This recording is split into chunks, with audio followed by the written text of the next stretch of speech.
Bonjour à tous, donc aujourd'hui je vais vous montrer comment monter une ligne à truite toute simple avec un flotteur comme ceci. Donc comme matériel vous aurez besoin du flotteur. Ici j'ai pris un flotteur de 2,5 g, c'est pas énorme mais je pense que c'est suffisant pour la truite. Ensuite vous avez une petite olive, donc cette olive doit avoir le poids du flotteur, donc à savoir que vous devez toujours plomber la ligne par le même poids que le flotteur. Donc flotteur 2,5 g, olive 2,5 g. Donc une olive c'est quoi? C'est une forme plus ou moins cylindrique avec un trou de chaque côté dans lequel on va pouvoir passer le fil. Ensuite vous aurez besoin d'un petit émerion, hein, donc tout simple. Et bien sûr un bas de ligne, mais ça je vous montrerai pas, c'est simplement l'accrocher, vous en achetez des tout faits au magasin et vous l'accrochez. Vous l'accrochez où? Vous l'accrochez ici, hein. Donc ici il suffit de refermer par un clips, ça se referme, et voilà, et la canne est prête à pêcher. Donc je vais vous montrer comment on fait. Donc premièrement, on va retirer la bague de serrage du flotteur, d'accord. Ensuite, on prend le fil de la canne, hein, qu'on passe bien évidemment dans l'anneau du flotteur, et on le repasse en bas. Voilà. Une fois que cela est fait, vous prenez la bague, vous la repassez dans le fil, enfin vous passez plutôt le fil dans la bague, et là vous allez venir serrer sur le flotteur. Pas hésiter à bien serrer parce que sinon le flotteur va bouger sur le fil de manière qu'on ne souhaite pas. Donc voilà, là vous avez déjà le flotteur accroché. Ensuite vous prenez l'olive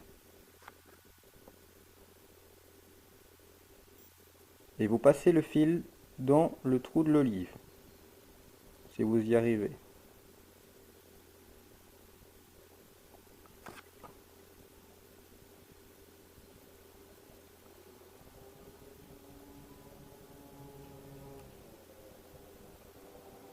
Voilà, donc on voit bien ici que mon fil passe à travers l'olive, donc c'est parfait. Et ensuite vous n'avez plus qu'à accrocher l'émerion avec un simple nœud d'émerion. Alors à savoir que entre l'olive et l'émerion, vous pouvez, si vous voulez, rajouter une petite bille de caoutchouc. J'en ai pas sous la main, mais ces petites billes de caoutchouc permettent d'amortir euh, le choc quand l'olive va descendre. Quand l'olive va descendre sur le nœud entre votre fil et l'émerion, à force, s'il n'y a pas de petites billes en caoutchouc, le nœud risque de s'abîmer. Mais enfin, j'ai toujours pêché sans et j'ai jamais eu de soucis. Donc, mais je sais que ça crée parfois des petits accroches au niveau du nœud, quoi. Ça le fragilise un petit peu. Donc après, vous faites votre nœud à émerion, tout simple. Donc, vous passez le fil comme ceci et vous tournez autour quelques fois, hein. Hop, hop. Vous pouvez faire plusieurs tours, vous pouvez en faire 5, 6, 7, 8, hein. Bah bon, ça sert à rien d'en faire une dizaine, hein. Voilà, et ensuite vous repassez dans la petite boucle.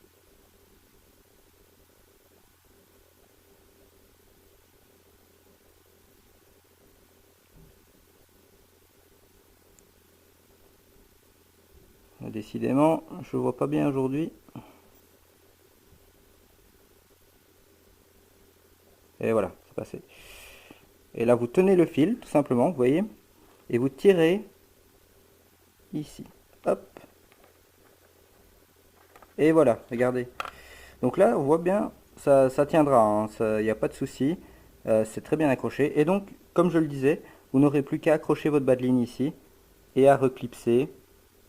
Donc c'est tout simple, hein, vous reclipsez comme ceci et voilà. Et donc, votre bas de ligne sera bien fermé. Et on a une ligne, hein, très correcte. Euh, Après, évidemment, il y aura besoin d'ajuster au niveau du fond, etc. Donc vous n'aurez qu'à remonter le flotteur. Moi, en général, ce que je propose, c'est en étang, je commence à 1 mètre.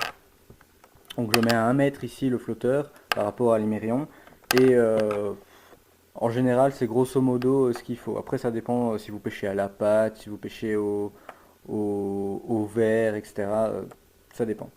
Et bien sûr, ce que j'oubliais, c'est que vous pouvez couper le petit excédent de fil qui se trouve ici. Et évidemment pour que ce soit moins voyant.